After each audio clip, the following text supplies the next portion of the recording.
प्रेमभरा परमेश्वर हमारा प्रभु यीशु मसीह की महान और सामर्थ्य नाम से हम आपको आशीषित करते हैं। आजादी लाइफ में आपका स्वागत है। आइए हम वचन की ओर बढ़े। धन्यवाद करते हैं प्रभु जी, तेरा वचन सुनने के लिए हमें सहायता कर, हमारे हृदय को खोल। जो भी तू चाहता है वो हमारा जीवन में कार्य हो। पवित्र आत्मा का पूरी तरह कार्य हमारा जीवन में होकर बढ़ने के लिए सहायता कर। तो वचन को समझने के लिए हमें तो बुद्धि दे। यीशु के नाम से मांगते हैं, आमेन। भजन संगीता अध्याय 119 वचन 50। मेरे दुख में मुझे शांति उसी से हुई है, क्योंकि तेरे वचन के द्वारा मैंने जीवन पाया है। मेरे प्रियजनों, यहां पर हम देखते हैं, सबसे पहला मेरे दुख में शांति उसी से हुई है। मेरे प्रियजनों, हम देखते हैं इस संसार में हर एक व्यक्ति तनाव में, अकेलापन में, निराशा में, अपने आप में दुखित होते हैं। कई बार कई प्रकार का दुख लोगों के जीवन में घेर लेता है और वो दुख इस तरह आता है पता भी नहीं लगता है। कोई अपनों को बिछड़ने का दुख, कोई गम से, कोई दूसरों का दिया हुआ चोट से, या कोई डांट से। और कई बार अपने लोग अपनों को ही धोखा देते हैं, तब जिसे सबसे ज्यादा प्रिय जानते हैं या समझते हैं, ऐसे लोग जब भी धोखा देते हैं, लोग अक्सर दुखित हो जाते हैं, टूट जाते हैं। यहां पर हम देखते हैं राजा जो दावीद था, वो सबके साथ अच्छी व्यवहार में, अच्छी संबंध में और अच्छा राजनीति करने वाला व्यक्ति था। लेकिन हम देखते हैं उसका जीवन में भी कई सारे परेशानी, कई सारे दुख आया और वो बहुत दुखित हो चुका था। अगर हम भजन संगीता 18 अध्याय को देखते हैं, वहां पर परमेश्वर क्या कहते हैं, उसके संकट में, उसके दुख में, जब उसका जीवन में विपत्ति आया, वो कहता है, परमेश्वर मेरा ऊंचा गढ़ है, परमेश्वर मेरा शारा स्थान है, परमेश्वर मेरा चुपने का स्थान है। वो मुझे बल देता है, वो मुझे शक्ति देता है, वो मुझे छुपा के रखता है और मेरी प्रार्थना को वो सुनता है। कई सारे बातें उस अध्याय में लिखा है।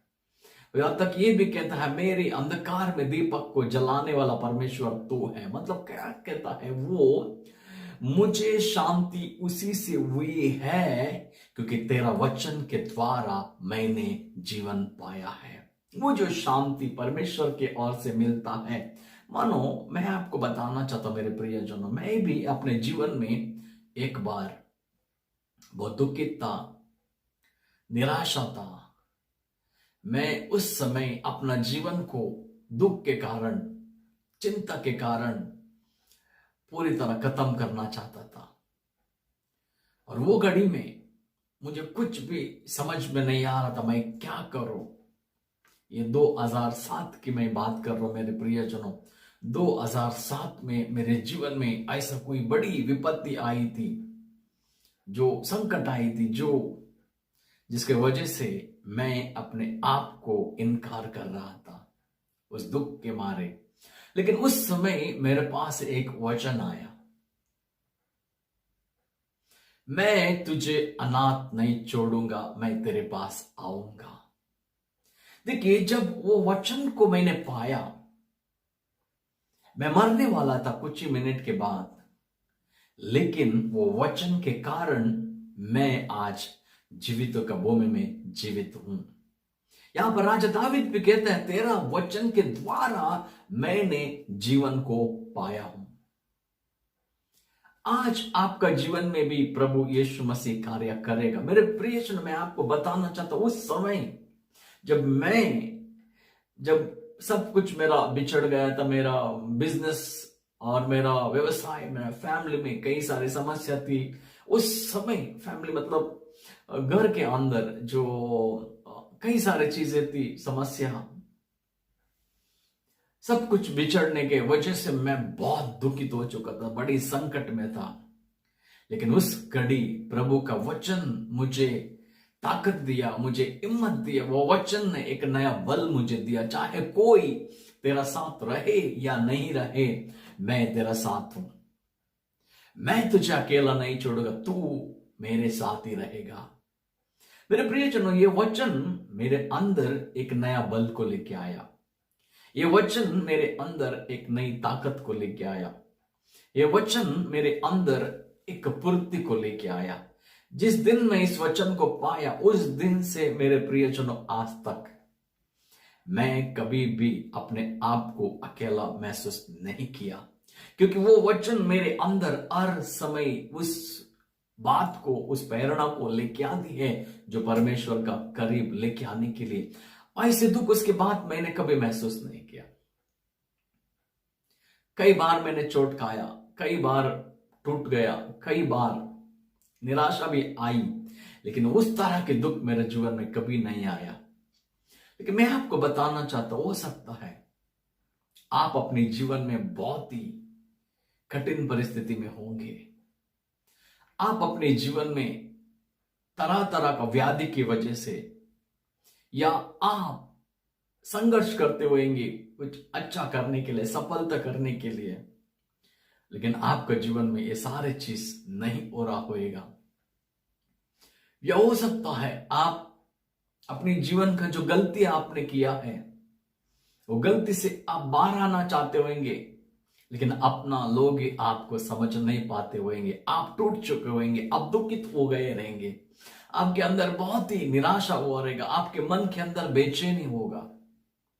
लेकिन मैं आपको उत्साहित करना चाहता हूं, एक व्यक्ति है जो आपका चिंता करता है, एक व्यक्ति है जो आपको वचन के द्वारा शांति देगा, एक व्यक्ति है जो आपको वचन के द्वारा आनंद देगा, एक व्यक्ति है जो आपको वचन के द्वारा अपना प्रेम से भरेगा, एक व्यक्ति है अपने वचन के द्वारा आपके अंदर पूरी तरह वो बल को लेके आएगा।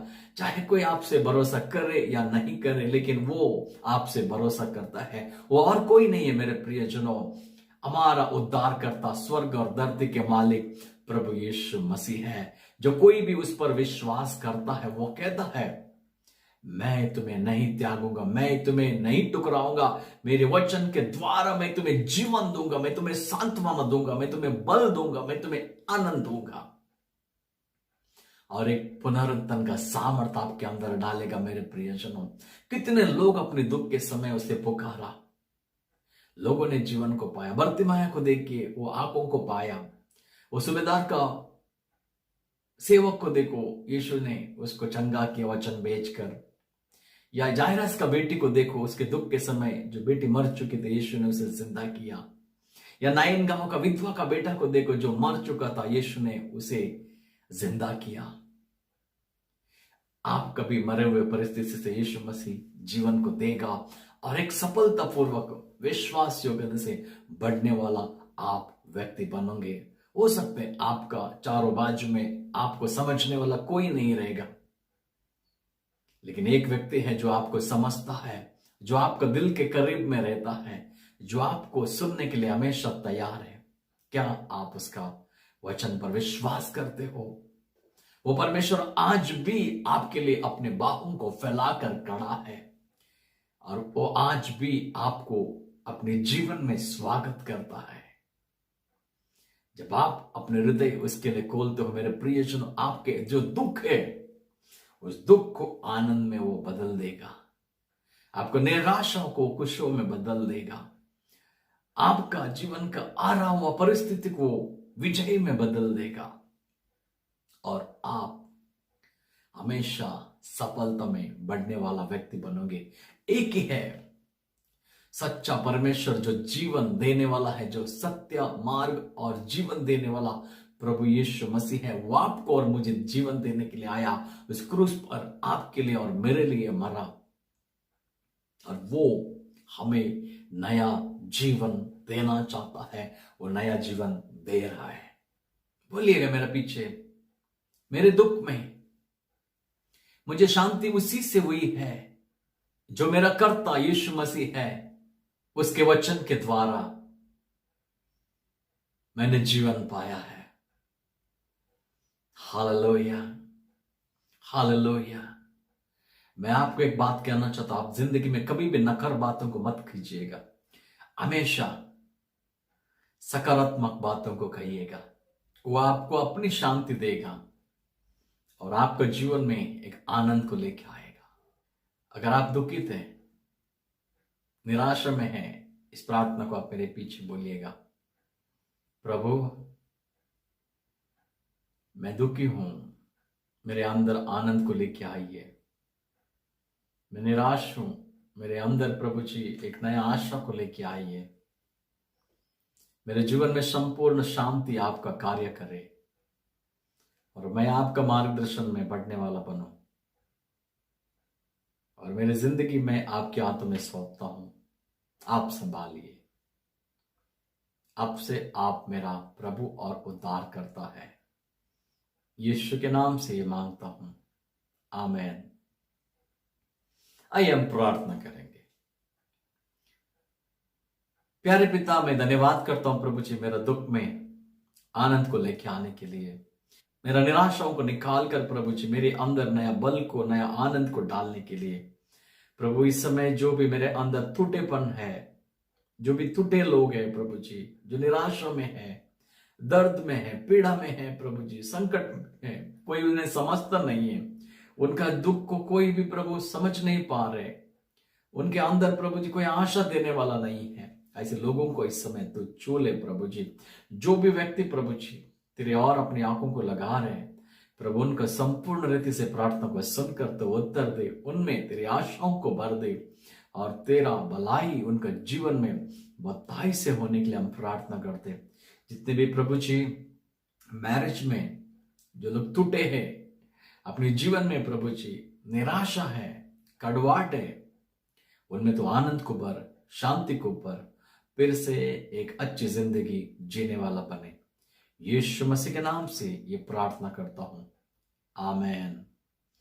आशा करता हूं इस वचन के द्वारा प्रभु ने आपको आशीषित किया है। आज से आपके जीवन में एक नई कार्य, नई योजना प्रभु यीशु मसीह के द्वारा होगा और मैं विश्वास करता हूं 2022 में वो हर एक बातें जो आपके जीवन में प्रभु यीशु मसीह करेगा, उसमें आप आनंदित होकर बढ़ने लगोगे। God bless you.